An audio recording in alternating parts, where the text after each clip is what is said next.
Oil. So before we go into the price crash, it's important to note exactly what's happening on the pricing front, because a lot of you have been noting that there have been different prices. You saw it go to negative, 0, others jump back up to 20. So what exactly happened in this case? And that really depends on where the data provider is getting the source of their information from. Some of them obviously getting from the infamous May contract. That's where you saw the negative prices from. Others taking it just down to 0. And then of course starting the new day with the new June contract because of the fact that May contract is expiring.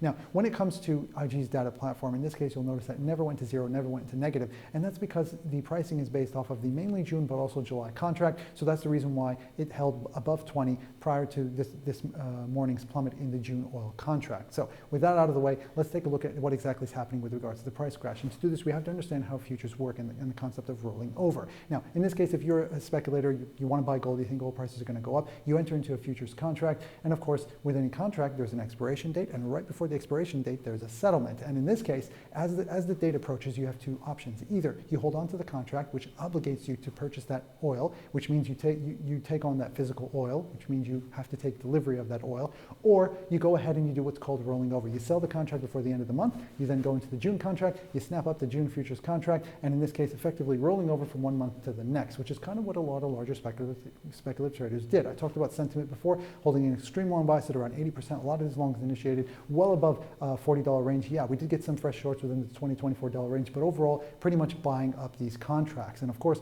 when the time comes for delivery, in this case, if they can't find a seller, if there's difficulty, well, that means they have to lower their price, effectively lowering and lowering. Otherwise, they'll have to take delivery. And of course, if they don't want to take delivery, that means they're essentially paying others to take delivery. Now, this is a real issue because if they have difficulty selling in May, well, that means they're going to have difficulty rolling over into the June contract, which explains why we're starting to see a big crash when it comes to June, a sort of domino effect because they can't roll over. Or even if they wanted to roll over, at the end of the day, they got to close out at what, $0, let's say, for the May contract, and then reinitiate the June contract, which started at around $20. Well, that's a big premium. Some of them may not want to take on that kind of risk.